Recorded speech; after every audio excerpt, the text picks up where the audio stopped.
Great.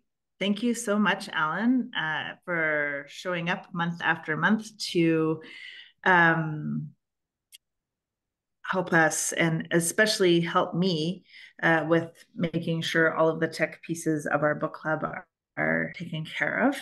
My name is the Right Reverend Dr. Carmen, currently moderator of the United Church of Canada.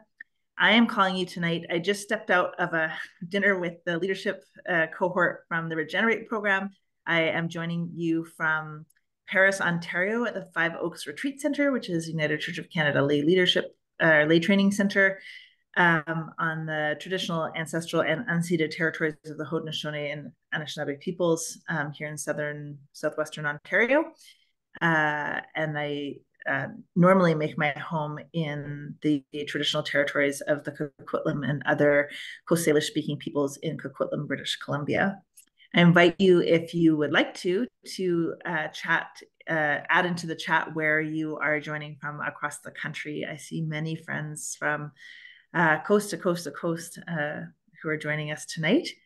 The other thing is probably not something explained to many of you who call in from not our bigger urban centers, but Alan said my internet froze a couple of times already while we were waiting for book club to start. So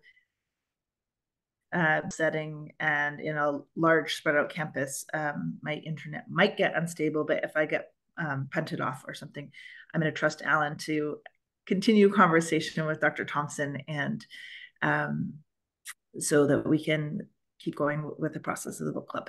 So I'm really, really excited to welcome Professor Debra Thompson, who is a professor of comparative politics and race and focuses her research on teaching on relationships among race, the state, and inequality in democratic societies. She is a professor at McGill. She has you have read or at least working your way through her memoir and know her teaching history. And we are so happy that you are here, Dr. Thompson. Thank you so much for joining us. Thank you for having me. What a pleasure. Hi, everyone. Hope everyone's doing okay. So I wanted to start off by introduction. The United Church of Canada has made a commitment to become an intentionally anti-racist church. And I was really interested in your book because so many of the books on anti-racism, not all of them, but many of them come from an American context. And I thought your book was such a beautiful marriage of sort of touching on the literature that's coming out of that context, but also speaking to your specific experience of growing up Black in Canada, and then also translating your teaching experience back here. So also, I just attended the Society of Christian Ethics in Chicago and attended a seminar discussion on the topic of the ethics of personal disclosure in the academy. And it was a really brave thing for you to do, to write this book for Canada and the US in the style of a memoir. And so I would love to hear from you what inspired you to write your book this way rather than something that was more theoretical, less personal Yeah, about the issues that you care about. yeah, that's a good question. I think it was so in the book, I tell the story of how the book came to be, which is the short version for those who haven't made it to that chapter yet is I knew I was leaving. I was working at the University of Oregon and I knew that I was leaving, and someone from the museum that was associated with the campus reached out and wanted me to present my research at a fundraiser the museum held at a pub off campus.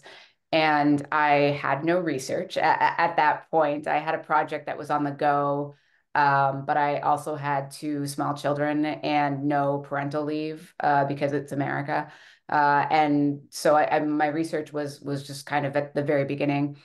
And so I said, I don't have any new data, but I'm moving back to Canada and I have a lot of feelings about it. Can I present on that? And the person said, yeah, sure, absolutely. We'd love that. And so I did this presentation. This is just before COVID. It was almost like it's like February 25th, 2020. So really just before COVID shut everything down.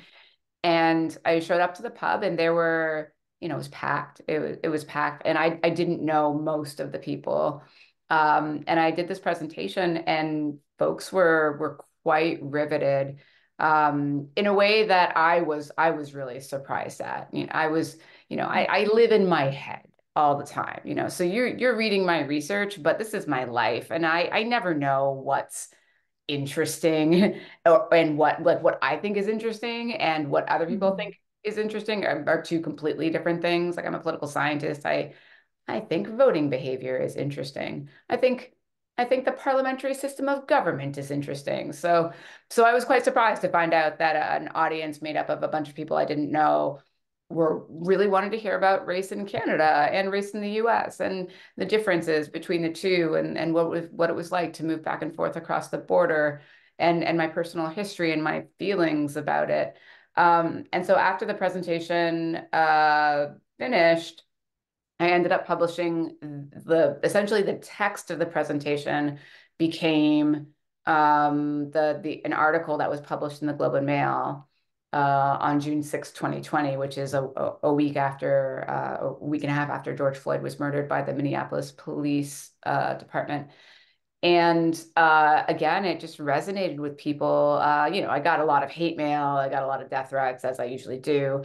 But I also got a lot of feedback from people who loved the essay. And the editor at the Globe and Mail is an old friend of mine, and he said, I think this is a book. Like, have you thought about writing a book? And I said, of course, I write books. It's my job. My job is to write academic books. And he said, no, have you thought about writing a book someone will actually read? And I was like, no one's gonna want to read a book about this. Like, don't be like, no. And he said, I think you're wrong. Let me introduce you to my agent. And from there, that's kind of the story. Is I never thought this would be an interesting book, but there were people who were my readers, my colleagues, my advocates who really pushed to have this out in the world. And part of the reason, just so we're clear, is not that I didn't think it's not that I didn't think it was interesting. It's that it's quite different from the way I'm trained. I'm trained as a political scientist. We are taught explicitly that it's research, not me search. We are taught that in order to have conclusions that are valid, reliable, analytically oriented, then one's personal opinions have no place in our scholarly analyses. Not all fields are like that, but political science definitely is. And so this kind of memoir, personalized interpretation of these political phenomena go against a lot of the dominant norms of the discipline and industry that I'm trained in. Mm. I'm curious about how the like colleagues in the academy reacted to you writing more of a memoir style book. I mean, I'm sure there's uh, uh, all kinds of requirements for like what type of scholarship that you're supposed to write as faculty in a post-secondary situation. But yeah, how was the book received by your Yeah. colleagues? Yeah, I mean, it's been interesting. So kind of the two reactions. One is that Um, on the one hand, I've done a lot of talks at different universities. The different universities invite me to do talks kind of regularly. So if anyone is in London, Ontario, I will be there doing a talk at Huron University College, and I'll be in Saskatoon in around March 18th or 19th. So I do, so I've gotten a lot of invitations to present on the book material, which is great. That's one indicator of it being taken up kind of in scholarly circles. Um, and the book did win an award from the Canadian Political Science Association, which was lovely. So in some ways, and I know that it's been assigned in classes. So I know undergrads and grad students are reading it. So on the one hand, it's been taken up like quite well. on the other hand, just so we are clear, like I've been told quite clearly that this book does not count towards my promotion. I can't use it as for my personal career development. For that, I actually have to go back to writing like quote unquote real academic work. And even as it can't be, it doesn't count in those kind of traditional ways. I have to say, like McGill's quite happy. Like this is all ironic, right? Because McGill's quite happy with the book, but it won't count towards my promotion. Tenure. Or I already have tenure, but like it You won't have count towards my tenure, promotion okay. to full if I were to ever go up for full, which at this point I don't know if I want to. So it's Right. interesting, you know. It's been received. Those two things happen simultaneously. Mm. When I was doing my PhD at the Graduate Theological Union in Berkeley, Mhm. there were a couple of other Indigenous scholars. One was the Dr. Patricia Vickers, wrote her PhD in interdisciplinary studies at UVic on like pedagogy of the oppressed and traditional Tsimshian law as as a form of like spiritual liberation for Indigenous peoples. And my brother had written his master's thesis at UBC, um, both using autoethnography as a method. And so I felt, when I was writing, I was writing about the ways that traditional Indigenous worldviews could be more life-giving to the creation of Christian theologies of mission, and that like mission is so intertwined with like the complicity between the church and colonization. And my faculty were like, you don't write about yourself. Mm-hmm. Like, exactly same thing. Right? We're doing research, not me search. Nobody knows what autoethnography is. Then you're going to have to spend the whole time like defending the fact that you're even using that as your methodology. And so it's interesting that there's like uh, so much pushback against personal, and also like stories connect with people, right? Like we learn when we Yeah. have an emotional connection to the story that we're reading. And so I see my good friend Betty in a very accessible book, Solid Facts to Back Up the Material. And I think that's what's so lovely about your book is like you weave in the theory and the literature with your own experience. Yeah. I mean, thanks for that. I think that so the irony of this is that in the discipline in which I am trained, what I have done is not considered to be quote unquote real social science. There are movements in political science that are trying to, like, there's a movement toward interpretive ethnography and Yeah. other kinds of methodologies that are more open, but political science is dominated by quantitative research. And so on the one hand, it's not accepted in the discipline that I'm trained in. On the other hand, part of my job is teaching. Part of my job is teaching young people. And after 2 decades of teaching, I can say that the things that resonate with students are in fact stories, right? Like Mm-hmm. stories resonate. And whether or not that's a personal story or that's a story of a political phenomenon that told in an engaging way, a compelling way, that's really what makes students kind of like stop and absorb the material. And the more detailed, the more nuanced you get with this transmission of information, like the more it resonates with people. And so and that's the challenge of it as well. And so I tried to take some of the what I knew from my training and take my personal experiences and weave them together. The thing it was like writing lectures. It is if anyone, or I guess I have sermons, but it was like writing a lecture. It really was. I'm trying to, when I write my lectures to these big undergraduate courses, I'm trying to make a few major points. I frequently do that by telling stories. Sometimes there's like abrupt kind of like endings, and then I come back to it later after I've added on. So it was most similar to writing lectures for a big undergraduate class. And that's what I kind of imagined I was doing most of the time while I was writing. Nice.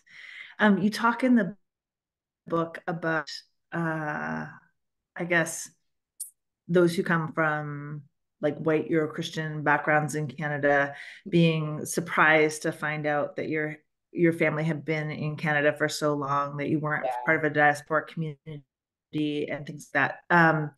And I think you do a beautiful job of explaining how anti-Black racism happens and is systemic in Canada, how that's similar to what's happening in the US, and how that's also different from what's happening in the US. And um, do you find that there's a lot of resistance, like people still sort of saying like, oh no, no, we're not racist, like, and we don't have as much anti-Black racism as in the US, when it's so central in their conversations around race and Yeah. ethnicity? Yeah, I try to explore that in the book. Like I really do think that a lot of Canadian national identity in Anglo Canada, Francophone Canada is very different. But in Anglo Canada, a lot of our national identity is just premised on being not American.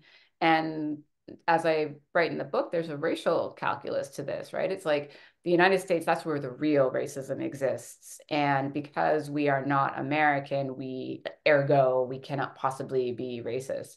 And that same logic has worked in different ways in different places. Just so we're clear, if you read any of the literature about the politics of race in Brazil, the comparison, the way in which Brazilians in the early 20th century compared themselves to America and then decided to label their country as a quote unquote racial democracy, again, was done like in relation, in contrast. So the idea our national identity was formulated in contrast to what we as Canadians saw happening in the US is totally understandable. And yet it allows Canadians to what Tuck and Yang call this move to innocence, right? This it doesn't happen here, it doesn't exist here. There is no racism here. If there was racism, it happened a long ago. It happened a long time ago. If there was racism, it happened somewhere else. That is, I think, changing quite slowly. I do have to say that Canada is having very different conversations now than we were when I left. When I left Canada in 2010, I came back in 2020. I feel like the conversations are different. I feel like the pushback that I've been witnessing as of late is quite different. It is a different kind of pushback. It's not the racism doesn't exist here. It's more like we can talk about this. Like it's more like, okay, you had your moment, you can sit down now. Like Right. what more do you want? We marched, we had our diversity statements. We said we would change. We read the books. Like what more do you want us to do? And the feeling I get now is that the backlash, if you can call it a backlash, is much more about like a desire to return to indifference, or just feeling Mm. that quote unquote woke culture has just gone too far. And like that's the sense that I get right now about what's happening. And that is, to be clear, another move to innocence. It's another way of obscuring the realities of systemic racism in this country, which we still don't know about. We still haven't done. The changes that were put in place in 2020 haven't had time to do anything. Like before Mhm. the backlash has set in. Yeah. My executive coach who I've been working with for almost a decade talks a lot about in the process of change management the Greek word anaklesis, which means to like fall back on what we know. And so like we can think something's a good idea, but then when push comes to shove and we actually have to change our behavior, it's like, oh, that's deeply uncomfortable and I want to go back to where I was comfortable. And there's Yeah. sort of a human tendency about change management too, but I think that um, it is exacerbated when it's hard or when there's feelings attached, especially if it's like, the legacies of shame that affect all of us. Right. Yeah, I think so. And I also think it's hard to change behavior when you perhaps never really bought that you were doing anything wrong in the first place. Mm-hmm. Yeah. I think that there were mass protests in Canada. I was still in Oregon during the protests of the summer of 2020. I moved to Canada. If you all recall, the border was closed. Um, and so I ended up moving back to Canada kind of long after I had planned to. I arrived here at the end of July 2020. And so I missed some of the mass protests that were here. And I saw them on TV, and I was on, saw them online. And mm, I thought that people protesting in Canada might have been protesting because they recognize there is systemic racism in Canada. And now looking back, I think many people were protesting because George Floyd was publicly murdered, and I don't think there were people who made that connection between like that happened there, that these things are happening here. I think that many people that the reckoning we assume happened by virtue of the fact that there were people on the streets. I'm not entirely convinced that actually did happen. And some of the public opinion data certainly indicates that like support for Black Lives Matter uh, returned to levels, uh, the same levels of support among white folks that they were before George Floyd was murdered. So there was this peak where like everyone was on board in the summer, and then by September, support had truly declined among most of the white population. So, there are funny things going on here. Yeah. Before I go into my next question, somebody asked me privately in the chat. You mentioned that the relationship, or I guess like the orientation of Anglo Canadians is different than Franco Canadians, or the context for Franco Canadians. So can you explain that? Because I think for the most part, the folks who are here come from mostly Anglo Canadian Yeah. context. I think we have a couple of folks that are bilingual or that are English speakers or bilingual speakers from Quebec. I'm not sure if we have anybody that's francophone, like French as a first language speaker, that I can see Yeah. off the top of my head.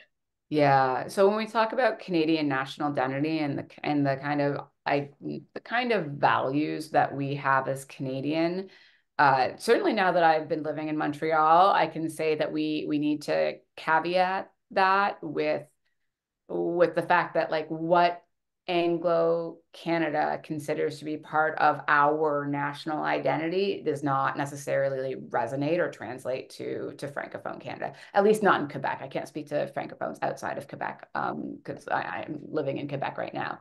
So, for example, multiculturalism as not just a policy, but certainly as like a key element of our national identity, yeah, doesn't like it does not taken up in Quebec in the same way. Quebec has a model that Gerard Bouchard called interculturalism, right? Which is different than multiculturalism. Multiculturalism is the idea that one, you can keep your culture, obviously, so long as it doesn't impact individual rights. We're still a liberal small L country. Um, and in and the dominant culture is thought to celebrate, recognize all of our individual ethnicity, culture, like parts of our identity. Oh, il y a une personne qui parle français, le chat. Oui. Salut. And so the interculturalism in Quebec is the idea that folks need to like you can have your culture, but the primary culture of Quebec is the Quebecois. It's French culture, specifically Quebec culture, and Quebec culture needs to be protected and preserved, and the government will make efforts to ensure that protection and preservation, even when it comes in conflict with other deeply held values like multiculturalism. So this is to say that like when we talk about Anglo Canadians as shaping our identities in contrast to the US, I don't think that's the case for Quebecers. I think Quebecers have a very, very interesting national identity that has been shaped by being the only surviving Francophone territory in North America, surrounded by Anglophone predominance in both in terms of politics, in terms of economics up until the 1970s, 80s in Quebec, and definitely in terms of media. If you think about like the hegemonic like power of the U.S. media empire. And I don't think Quebecers form their identities kind of vis-a-vis the U.S. I think they form their identities vis-a-vis being a minority in an English speaking majority country. There is, without overstepping too much, there is a definitely a sense of and resentment's not quite the right word, but a sense that like French language and culture need to be protected, that they are constantly under threat, that the rest of Canada doesn't understand or doesn't care. And that has really, really complicated consequences for how the politics of race play out in this in this province. Thank you. That's helpful. So, in addition to making a commitment to becoming an intentionally anti-racist church, we have also made a commitment to becoming a functionally bilingual church, in partly in recognition of the fact that our francophone communities of faith are so vastly outnumbered by, um, you know, English speaking and other English speaking congregations specifically.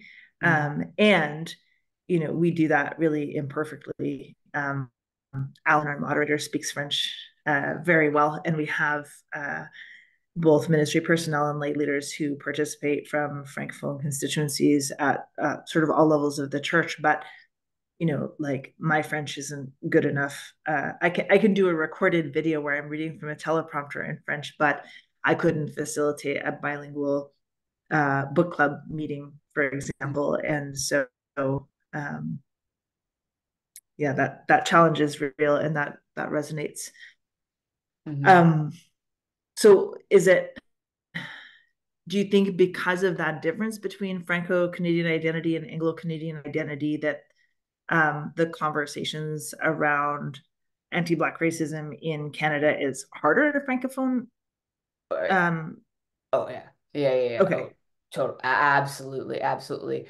You can't talk about race in Quebec in the same way that you talk about race or racism in the rest of the country. Our premier Legault has said there is no systemic racism in Quebec, even after the coroner's report on the death of Joyce Echaquan in September, October 2020. There's a lot of like anti-immigrant, anti-woke, quote unquote, sentiments. In Quebec is such a politically an interesting place. Among like the political map of Quebec in terms of our provincial politics, there's like the island of Montreal, and then there's like the rest of Quebec.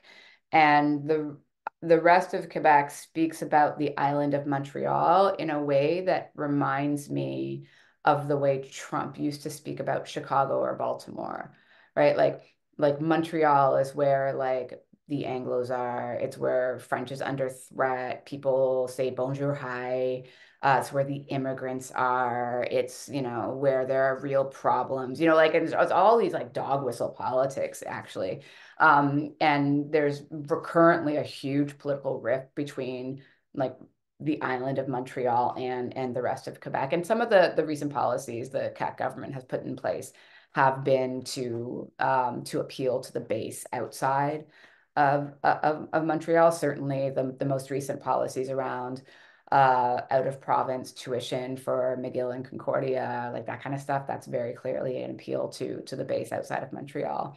But more importantly, Quebecers like in and outside of Montreal like we just you don't talk about race. Like there's a couple of reasons for that. One is that even the term race is seen as like an anglicism, like an Englishism, right? It's seen as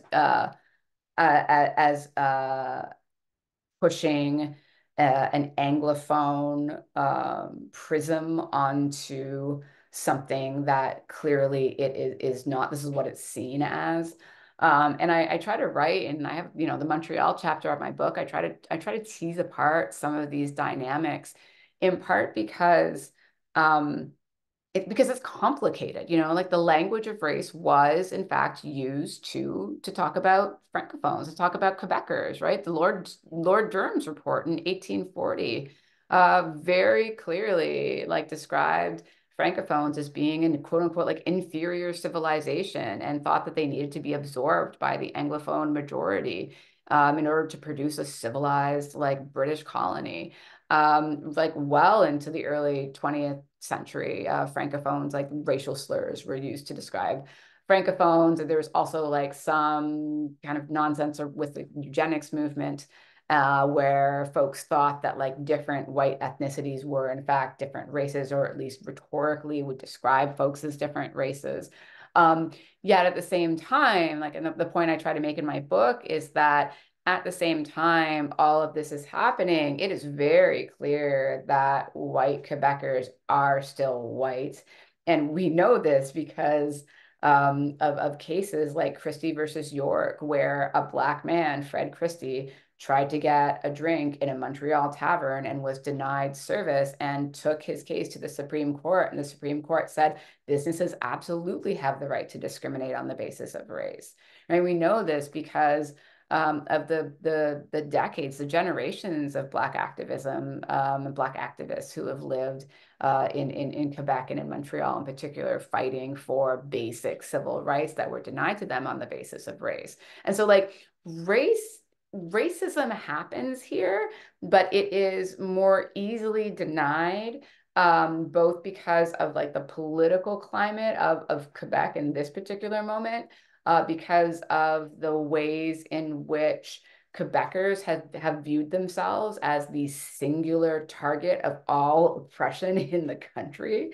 And because there are some slippery translation issues around the word race. In fact, in French and English doesn't quite mean the same thing. Mm-hmm. It's very, very complicated. And this is, if there's any reason I were to ever get canceled, it would be because what we just said was leaked to like the Journal de Montréal, like that's, Quebec is a very, very interesting place. I think that your work is such a gift to Canada, specifically because as a political scientist, speak to those cultural and political differences, um, between Quebec and Anglo Canada, in a way that like doesn't allow Franco Canadians to let us off the hook for um, not having a conversation about anti-Black racism, and in a way that reminds Anglo Canadians that Francophone Canadians are there, right? Like, Yeah. I remember reading uh, Wilkerson's Cast, and it felt like, as an Indigenous woman reading it, it was like the editor would like had kind of peppered in and Indigenous people after like Yeah. several times throughout the book, and there's such a good argument to be made for the way that like theories of caste have not only impacted the South Asian the Indian subcontinent, and Southern Africa and the US, but also in Canada, and specifically Indigenous people in Canada and the US. And it was like, it felt like such an afterthought. And that was one of Yeah. the things I thought was really beautiful about your book, is you don't let the Anglo-Franco dynamics within Canada be an afterthought No, I would have, to had I not moved to Quebec, I might have, but like it was mm-hmm. so, the minute I moved here, I was like, oh, this is a very different place. And and it's funny too because literally I have a doctorate in Canadian politics, and I had no idea about some of the dynamics in here in Mm. Quebec, and it is Yeah. it is so interesting. And also, I just wanted as you all like try to increasingly use French, I like my French is terrible, and I have a tutor, and we meet twice a week, and it's 2 hours of pure humiliation, and there is no like it is glorious to have the opportunity to learn another language. It really, really is. Like Mm. how fortunate. Real like I think about that all the time. Like how fortunate am I to be in my 40s learning another language? It is so hard. My children are already bilingual because they have mushy brains and their neural pathways haven't been set in stone yet. They tell me my accent is horrible and they won't speak French with me. But I think every day how absolutely fortunate I am to be able to try. I have a colleague who coaches me on my French, and we practice the translations of videos and things like that that I record for the church. And he said, Carmen, you just have to forget the fact that you have an accent. Don't let the, and he's like, and if you stumble and you mispronounce something, it's not news to anybody in the French church that you're Anglophone. So just talk like you're a 90-year-old white lady who doesn't give a care what anybody thinks. It is. It is. That's the trick. I'm working on it too. It's hard. I'm working on it too.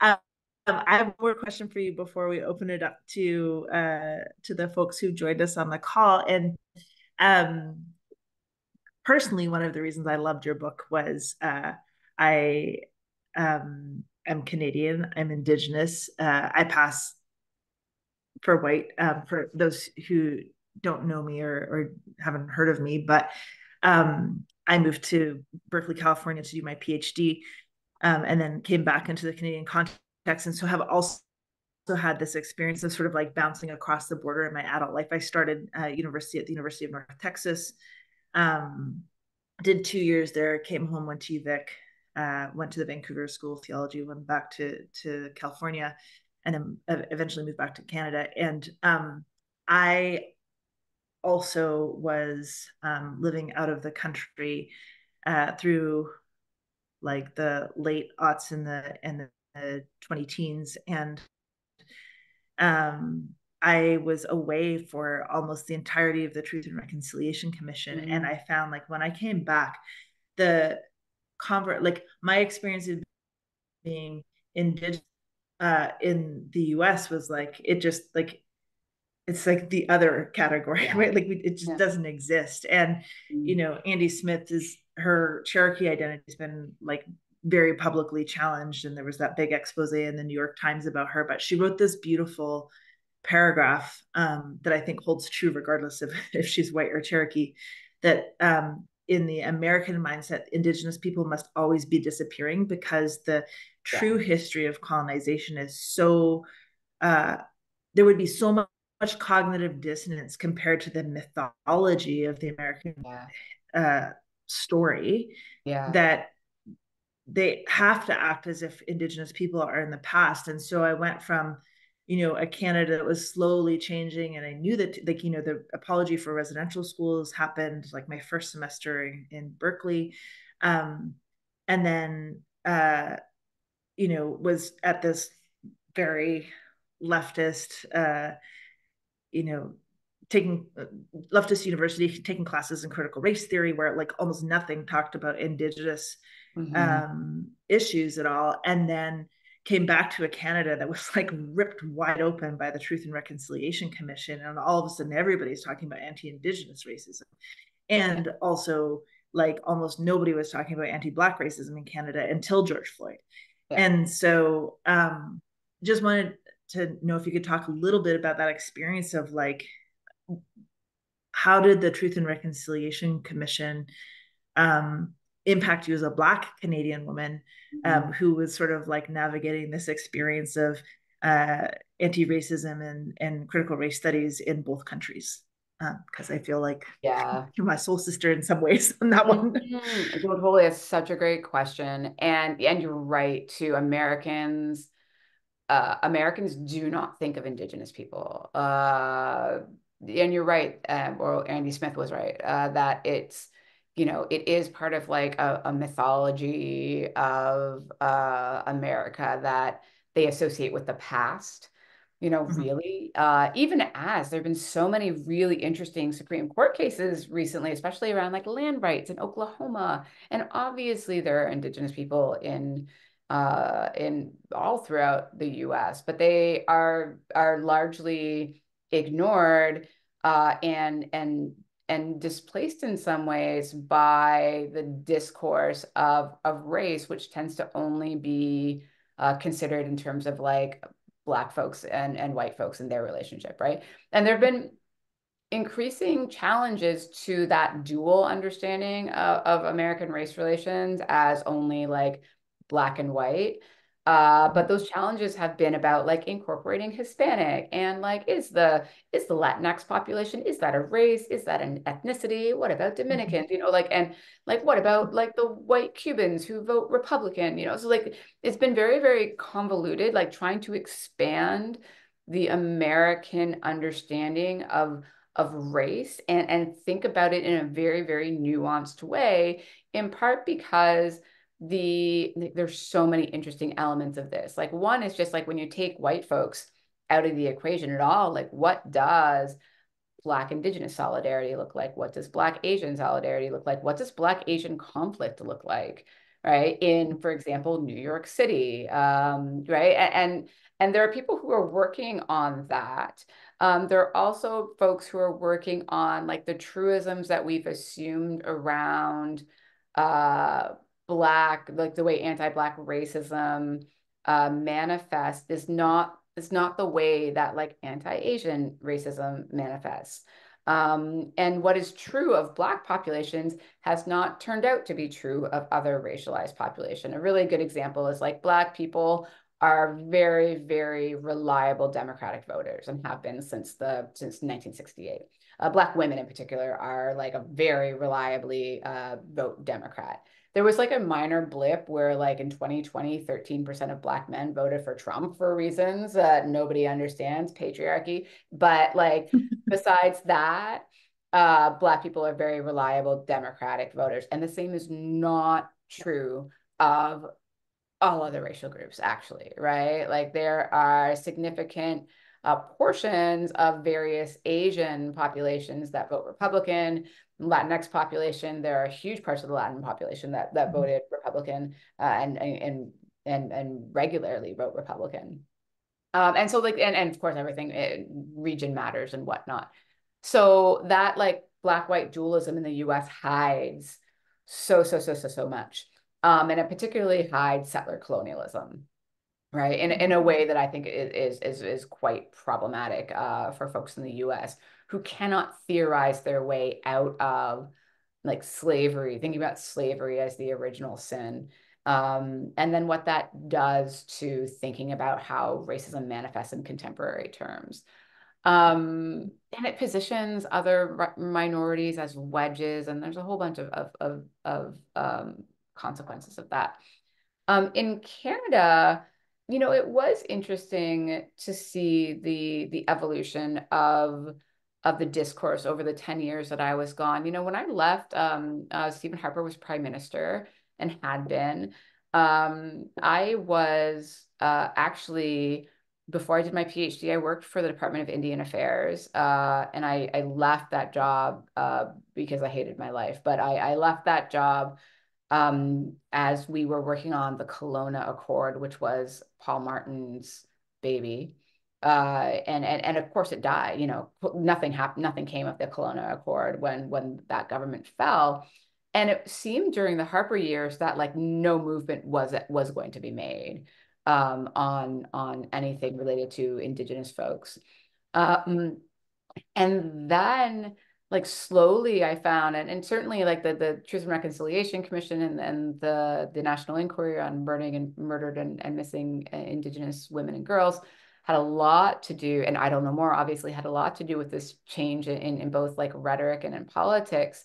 And by the time I came back in 2020, I can see the difference like in the national discourse. I can see the difference in certainly in my students. My students come in my classroom and they now know what settler colonialism is, which like they did not 10 years ago. Like, you know, the students I was teaching at the University of Toronto between 2005, 2010 did not know what settler colonialism is.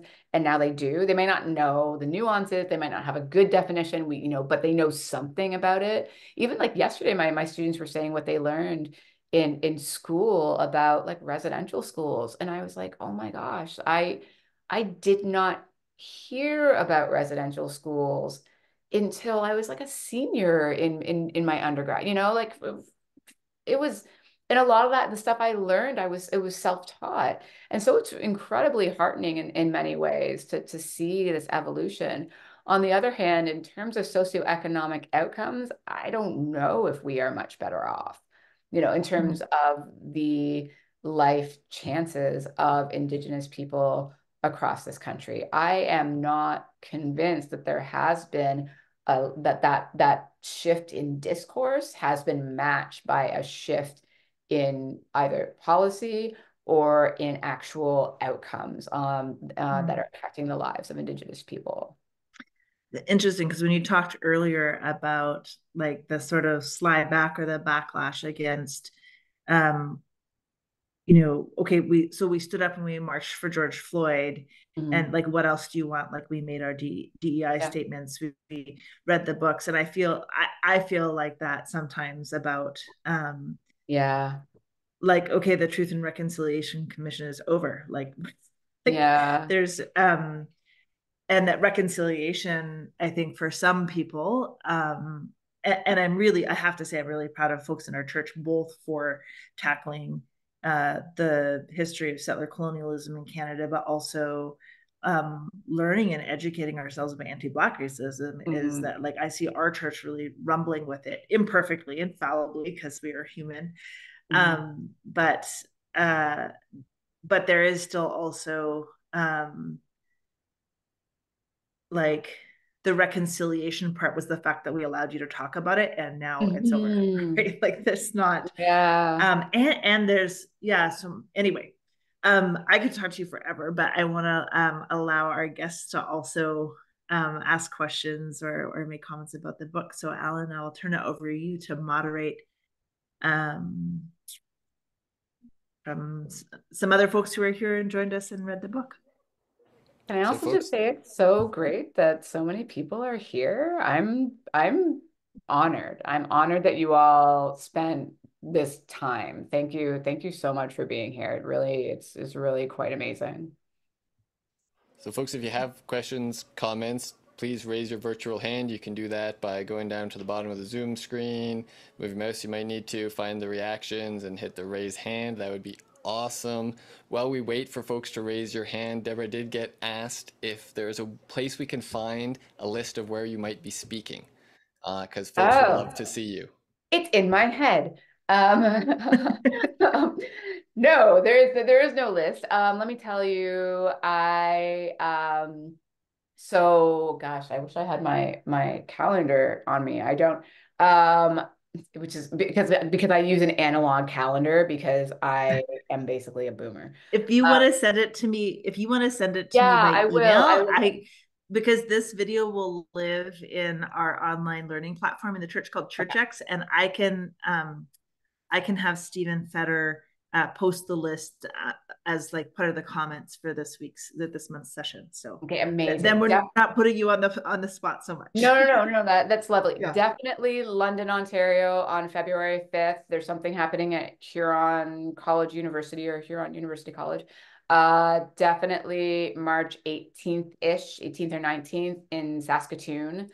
And I'm going to be in Halifax actually in May 16th-ish or something. But I will get you a list, definitely. I've never been to Halifax, so I'm very excited. It's lovely. I get to go in April, so.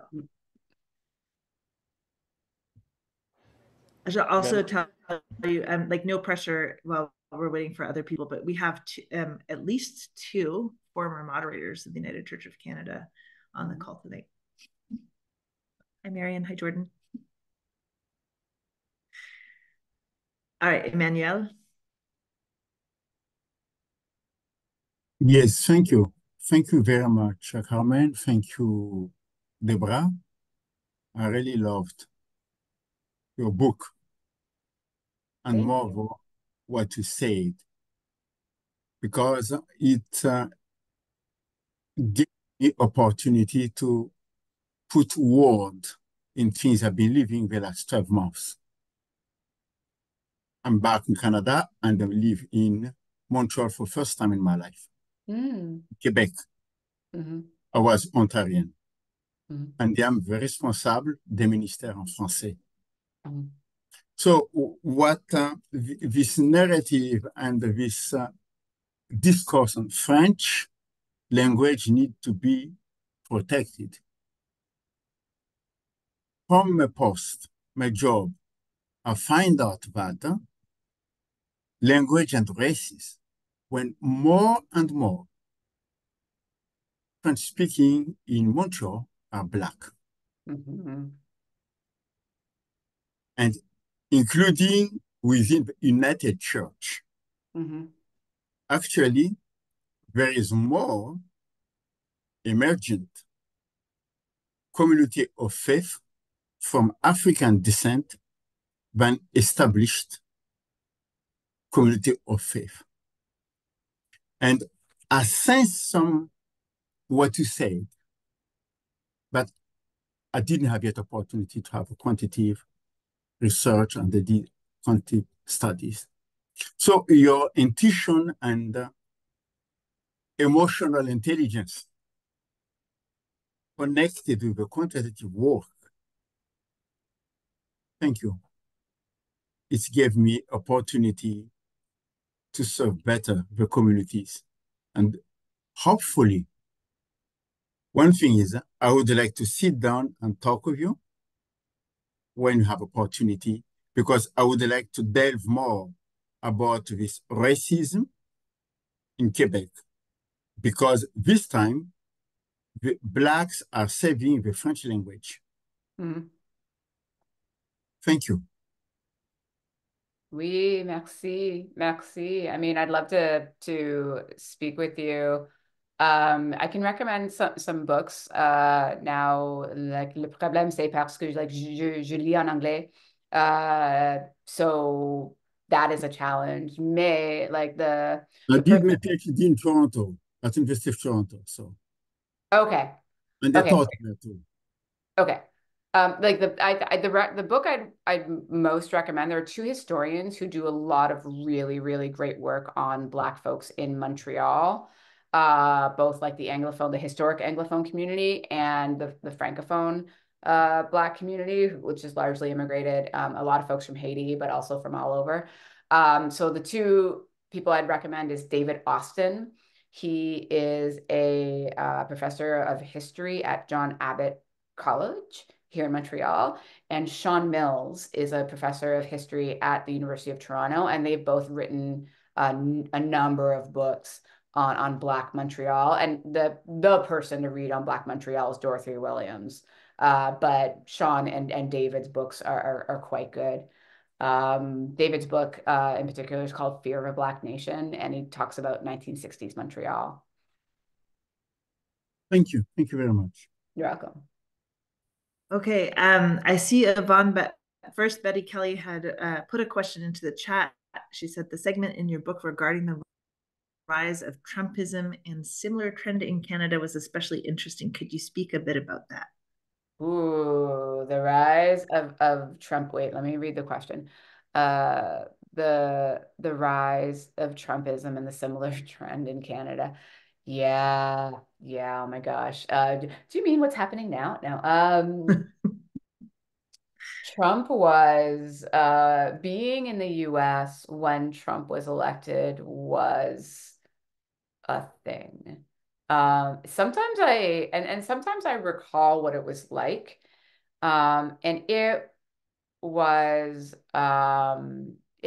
something, like if we recall, it's hard to think about this stuff in hindsight, but if we recall, even Trump didn't think Trump was going to win. They're like we, meaning political scientists, did not predict that Trump was going to win the election. We, meaning Black political scientists, kind of thought he was going to, but no one was listening to us.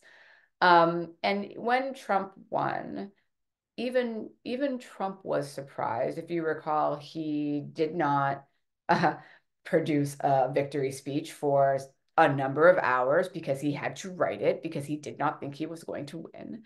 And it was shocking, you know, it really was.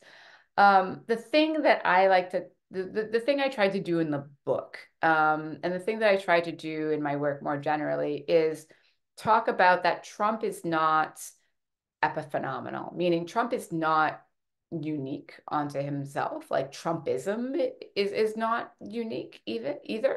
Trump like appeals to a very, very strong base, who found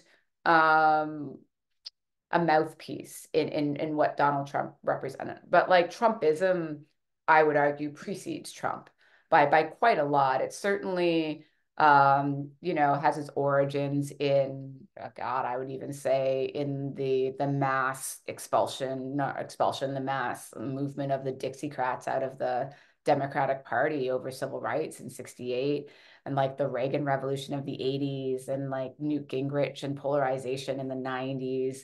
And then certainly really crystallized around like resentment and hatred of Obama in 2000, and the emergence of the Tea Party in 2010. You know, like these are all moments when you've seen both like just like white nationalists who should not be confused with Republicans. They are distinct.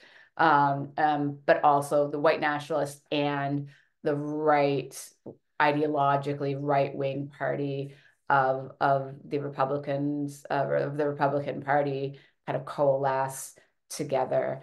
And just so we are clear, Trump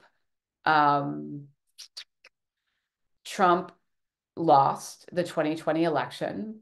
74 million people voted for him. That is almost double the size of Canada. And he only lost because of, I would argue, a very real sense of urgency and mobilization coming off the largest policy failure the US had ever seen. And that is the Trump administration's response to the COVID-19 pandemic, which was, again, I was in the US for this, and it was bonkers. You know, it was a terrible, terrible policy failure by any measure. And for this upcoming election in 2024, I as a human, but also as a political scientist, I can tell you what I see, and I can tell you what I don't see. I do not see the same kind of mass mobilization. I do not see the same coalitions forming. I do not see the same concessions put in place. Like in the US, registering to vote is actually quite difficult in many states, and voting, it could actually be quite difficult. But because of COVID, there were all kinds of like concessions put in place around for COVID-19 for mail-in ballots and whatnot. I don't know the status of those. I do know voting restrictions have been put in place in a bunch of states, all through the South, especially in places where Black people and people of color live. And so I'm very concerned, as someone who's left-leaning, quite obviously, if you've read my book, about what's happening in 2024. I don't know if Biden has the kind of mobilization, like the mass mobilization and coalition in place to do it again this time around. In Canada, I don't know. Like, we can talk about what's happening in Canada if you want. It's always it's not the same, and yet it rhymes. Yeah, I think you know, my experience of bouncing back and forth across the border is that we're always like 10 to 15 years behind whatever the political trends are in the Yeah. States. But like that's just my feeling as an adult who votes in both countries. Like I'm not a political science at all. I'm a No, scientist. and that is right. And if you do you have American citizenship? I do. It's a very personal question. We should talk about our people who do our taxes because it's a pain in the butt. I do my own American. You do your own American taxes? That is very brave of you. I'm scared of the IRS. If anyone in your congregation knows anything about how to do American taxes, call me.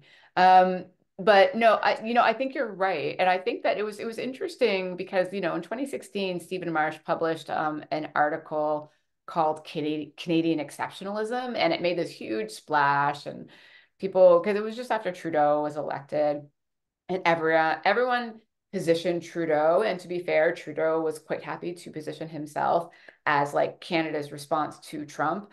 But like, because Canadian politics does in fact lag behind the US by about 10 years, Trudeau wasn't a response to Trump. Trudeau was our response to Obama, right? Like Trudeau's not like Canada's affirmation of liberal values. Trudeau's election in 2015 was a mimicking of the type of politics that Obama tried to bring to the US, which is a very centrist politics.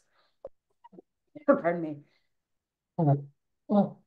Anyway, I agree. Yvonne, I'll ask you a question, and I have a written question from Marion Party.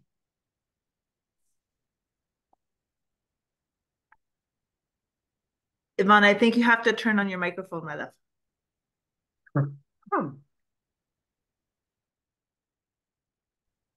Oh no. Alan, can you unmute Yvonne?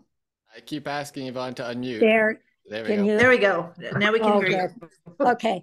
I'd just like to introduce what I think might be a little theological element that came to my mind as I read the end of chapter 7. And Deborah, you wrote the central inalienable belief that we as individuals and as a people are part of something larger, bigger than, beyond, through, and in spite of the nation state. This and not citizenship is the crux of Black freedom dreams. Mm-hmm. Well, that statement reminded me of a fundamental belief or concept in the Judeo-Christian tradition, really, is of the community or kingdom of God, that we are committed to something that is larger than the nation state. And so I saw a connection there that we need to be connected to something bigger than. And your comment here reminded me of that concept of the kingdom of God. But within that, I think we're called to really broaden our perspective. And you were talking about people jumping on the bandwagon, as it were, for Black Lives Matter. And I think the church's automatic response is to stand in solidarity with those who suffer. But I think we have to draw back if we really take diversity or equity, diversity, and inclusion seriously. Where do those police officers who commit the violence fit? And to me, it seems, at least in the church or myself, just as human beings, it's much harder to reach out to the quote enemy, shall we say, and approach them as human beings. So I don't know. I just think that sentence of yours connected me with, I think, some Christian beliefs and some ethics we have to consider. No, thank you for that. I appreciate that. I think that, and I write in the book that one of the interesting things that I found when I moved to the US was the importance of Christianity in Black political thought, and certainly Black identity in the US. And it was one of those things that like I knew, but I didn't know until I moved to the US. In part because like my version of Blackness in Canada was always kind of religious. I didn't grow up in a tradition where we went to church, although my dad is the hand clappy Baptist, whatever. Black Baptist, we clap hands. And he grew up going to church. And it's interesting because that sense of connectedness, is so embedded in the political philosophy of Dr. King. And who, of course, was such an enlightened philosopher of, race and justice and what is required for moral progressive change. And so, like, if there is something that links what you are saying with what I wrote, it is the work of Dr. King. I would never presume to assume that I should be linked to Dr. King, but I could recommend, there's a great book that came out fairly recently that has essays on the political philosophy of Dr. King by Tommy Shelby and Brandon Terry. And the book is called To Shape a New World. And it's essays about like Dr. King as not just like a theologian, but like a political philosopher, and linking his very, very deeply held Christian beliefs to his ideas around like justice, progressive politics, equality, and concepts like that.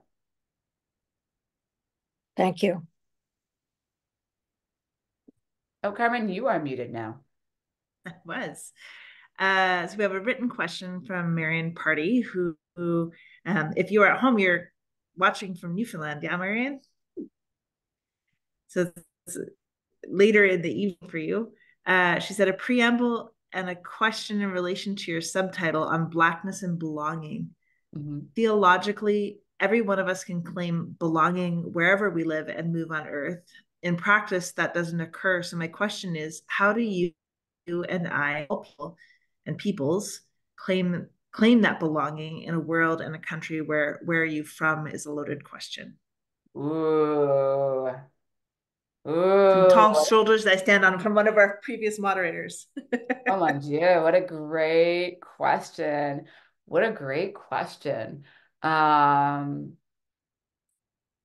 So the subtitle of the book on Blackness and Belonging, my editors ended up agreeing to that. They always wanted to make it like my journey to find belonging. Like they wanted a personal pronoun in that subtitle, and I was like, no, I don't want that. And then the cover ended up like letting me get my way, which was great. But the reason why there's no conclusive declaration in the subtitle of the book is because I don't think the book makes any like conclusive declarations about the nature of belonging. Like I don't think it does. I don't think the book is like me like finding out where I truly belong. I think the book is about, why so many people seek something like belonging, and the challenges that people, at least like many people who look like me, have in trying to get that, especially if we think that the source of it is going to be the state or the nation or a country. And the argument I make at the end of the book, or like what the turn I kind of make, is like, if there is such a thing as belonging, it's in diaspora. It's in the way in which we're from everywhere. We're from everywhere, or neverwhere, as my children say. It's that movement itself can be like emancipatory and liberating. And even as the search for home is, of course, like a fundamental human desire, as one who has moved around quite a bit, I've always found home-like places because I've always found home-like people. And certainly now that I have children, it's like very, very clear to me that like, my home is wherever they are, like, period. That's it. And so, a kind of, I think I argue something about like a thin a thin, shallow belonging in this imagined community we call the nation state, is it's so minute compared to the kinds of like the kinds of solidarity we could have with all kinds of people when we decide to embrace a struggle for justice together. Like that's the turn I kind of tried to make. I don't know if I did it successfully. I don't know. And I definitely didn't do it conclusively. Like the book is full of questions. You know, there are way more questions than answers. And that's the glorious, glorious thing about writing a nonfiction popular book. I've recently been reading Ezra Klein's book from 2020, Why We Were Polarized. I love Ezra Klein. I wish he was my friend. Yeah, and it's really interesting to watch the way that I guess that technology and social platforms, but also just like the rural urban political divides are sort of like increasingly polarizing our communities and impacting us. And so one of the assets, I think that, I mean, there's lots of shadow sides to the church historically and currently, and everybody who is on this call as a member of the United Church of Canada is here because we believe in the liberatory power of the story of the risen Christ, and that, you know, death does not overcome life in the end, and God wants life for us and have life in life for all, and for us all to have life in abundance, and that we are struggling against this like human sin to dominate each other. And I really believe that one of the biggest assets that we have as a faith tradition that is committed to the inherent dignity of all, no matter what color your skin is, or what country you were born in, or what your gender identity or expression or sexual orientation, no matter who you love, no matter how much you make, no whether you're housed or unhoused. And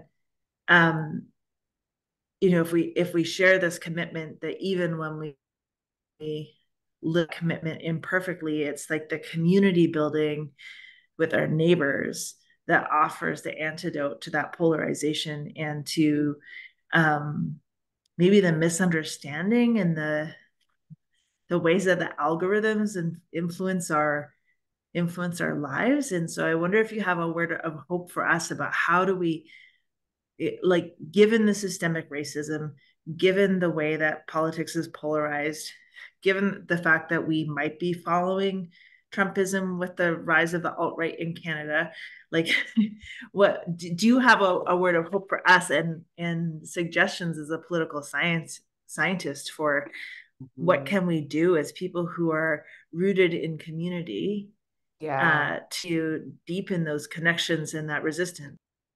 Yeah, that's a great question. I have some thoughts and a book recommendation, which I happen to have this book. I have a giant pile of books here, but this book, this is a book called Reckoning by Diva Woodley. And the subtitle is Black Lives Matter and the Democratic Necessity of Social Movements. It's a phenomenal book. I assign it in my classes. I just finished teaching a class on Black Lives Matter and American democracy. And my word of hope comes from that class, because my students give me hope. But also they, you know, I had a class of like 90 students. They all showed up every week. There's no attendance. They show up anyway. They're McGill students, so, you know, they're like keen. But and it was funny because we spent a lot of weeks, but the first kind of 10, 12 weeks of the course talking about really, really heavy stuff. And then it got to week 13 and I was like, all right, potential of radical politics. Like, let's go. And that you could see the students were like, they were into it. They were really interested in learning about like sanctuary cities and mutual aid organizations, and all the ways in which communities come together to make up for the gaping holes in the social safety net. They were into it, and they were also still bogged down by the violence that we had been learning about in the previous semesters. And then Montreal teachers went on strike. And my children had to come to class with me. And it was delightful because my kids came to class and they brought like little candy bars for the students, and they told knock knock jokes. And it was lovely to have them there. And like undergrads love littles, because I don't know why, but they love little kids. And my students were very, very kind. And then the next day, my kids were with their dad, and I came into class and I was like, I want to leave you all with like a message of hope. And so let me tell you a story about what happened when I went home on the bus with my two children, and they brought a friend. So my daughter and her friend were sitting somewhere else on the bus, and my son, I'm telling this story to my students, so as I am telling it to you. My son and I, he was sitting in a bus seat, and I was standing in front of him, and the bus was full. And he is 5 and very loud. He has that like pipsqueak voice that just carries, if you remember from 5-year-olds. And he was like, "Mom, what is that?" And he points up, and it's the emergency exit, which in Montreal buses is in the ceiling. There's like a square. It's an emergency exit. And I said, "Oh, that's an emergency exit." And he said, "Well, what does it do?" And I said, "Well, if there's an emergency and we can't get out the doors, we can get out the bus that way." And he said, "Well, why wouldn't we be able to get out the doors?" And I said, "Oh, I don't know. Just if there's an emergency, if the doors are stuck, if something happens, this is just another way for us to like get out of the bus." And he says, "But it's so high up. How am I going to get up there?" And I said, "You would stand on my shoulders, my love. Don't worry. You would stand on my shoulders and you would get up there." And everybody on the bus is listening to this, just so we're clear. Like he has this high voice. Everybody's like on their phones, but they're all secretly listening to this conversation between me and my 5-year-old. I said, you would stand on my shoulders. Don't worry. And he said, "What if you're not there? How will I get up there?" And I said, "Theo, just you look for the helpers. There will always be people who will help you. You always just look for the helpers." And he is genuinely upset at this point. He is crying. Everybody on the bus is listening to this. And he said, "But Mom, if you're not there, like how am I supposed to ask someone, like, how will I do that?" And I said, "Look," and I just like turned to this woman who was sitting across, and I said, "Excuse me, if he needed help getting to the emergency exit, would you help him?" And she said, "I would absolutely help you." And then I turned to the person beside, like sitting behind him, and I said, "Excuse me, if my son needed help getting to the emergency exit and I wasn't there, would you help him?" And he was like, "I absolutely would help you. Would you help me?" And Theo said, "I would help you. Of course I would help you." And it was this nice moment between strangers who I will never see again.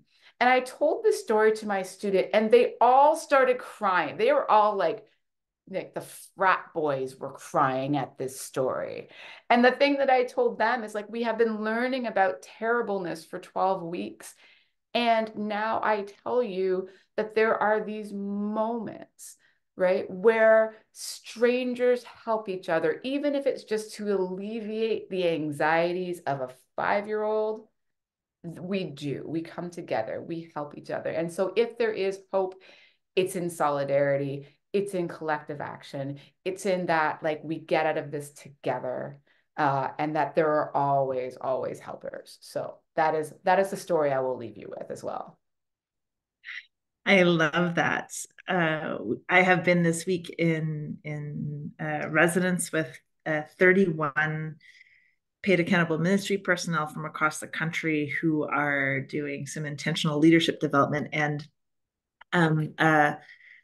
a woman who is she's a Black woman, Canadian, born in Trinidad and Tobago, who is a United Church of Canada minister, but currently running a management consulting firm out of Calgary. Danielle Ayana in the United Church of Canada is co-facilitating with me, and she shared this beautiful poem that I'm going to use as a close, because I think it touches on exactly that type of story. It's by Arab American poet Naomi Shihab Nye, where she recalls a transformative, unexpected occasion of generous acceptance, and it's called Kindness at Gate A4. Wandering around the Albuquerque airport terminal, I heard an announcement. If anyone in the vicinity of gate A4 understands any Arabic, please come to the gate immediately. Well, one pauses these days. Gate A4 was my own gate. I went there. An older woman in full traditional Palestinian embroidered dress, just like my grandma wore, was crumpled to the floor, wailing loudly. Help, said the flight service person. Talk to her. We told her the flight was going to be late, and she did this. I stooped to put my arm around the woman and spoke to her haltingly. Shudoa, shubit Stani shwe min fedlik shubitsui. She heard any words she knew, however poorly used. She stopped crying. She thought the flight had been canceled entirely. She needed to be in El Paso for major medical treatment. I said, no, we're fine. You'll get there just later. Who is picking you up? Let's call him. We called son, and I spoke with him in English. I would stay with his mother and would ride next to her. She talked to him. Then we called her other sons just for the fun of it. Then we called my dad, and he and she spoke for a while in Arabic and found out, of course, they had 10 shared friends. Then I thought, why not call some Palestinian poets I know and let them chat with her? This all took up about 2 hours. She was laughing a lot by then, telling about her life, patting my knee, answering questions. She had pulled a sack of homemade mamul cookies, little powdered sugar crumbly mounds stuffed with dates and nuts, out of her bag, and was offering them to all. To my amazement, not a single woman declined one. It was like a sacrament. The traveler from Argentina, the mum from California, the lovely woman from Laredo, we were all covered with the same powdered sugar and smiling. There is no better cookie. And then the airline broke out free beverages. 2 little girls from our flight ran around serving us all apple juice, and they were covered with powdered sugar too. And I noticed my new best friend, by now we were holding hands, had a potted plant poking out of her bag, some midden furry leaves. Such an old country traveling tradition. Always carry a plant, always stay rooted to somewhere. And I looked around the gate of late and weary ones and thought, this is the world I want to live in, the shared world. Not a single person in that gate, once the crying of confusion stopped, seemed apprehensive about any. They took the cookies. I wanted to hug all those other women too. This can still happen anywhere. Not everything is lost. Mm-hmm. So thank you, Debra, for that shared commitment to community and life where not everything is lost. We're so deeply privileged to have you teaching and your colleagues at McGill and in other places across the country. And I hope our paths will cross again. For those of you who are interested in the poem, I just put the link in the chat. And thanks again to everybody. There is a newly added session of the Mods Book Squad on March 5th at 3:30 p.m. Eastern Time, which is a different day and time. We will be discussing the Lenten Study Guide Act Fast that came out from UCRD in preparation for Lent, which is about faith reflections on climate action. And the Reverend Christine Boyle will be our discussant, and she is working in ministry. She is an elected city councilor in the city of Vancouver, but was one of the young climate activists in the church that pushed for fossil-free faith and has really been on the leading edge of encouraging the United Church of Canada to take strong climate action. And so she'll be joining us in March. I hope you can join us, even though it's a different date and time. And we'll look forward to Andrew Winston joining us next month in February to discuss Net Positive, how companies who give more than they take can thrive. So thanks again to Debra. And Alan, do you have any closing words, or did I cover everything? I think you got it all, my friend. Nice work. All right. Thanks so much, everybody. Have a good night. Thank you all.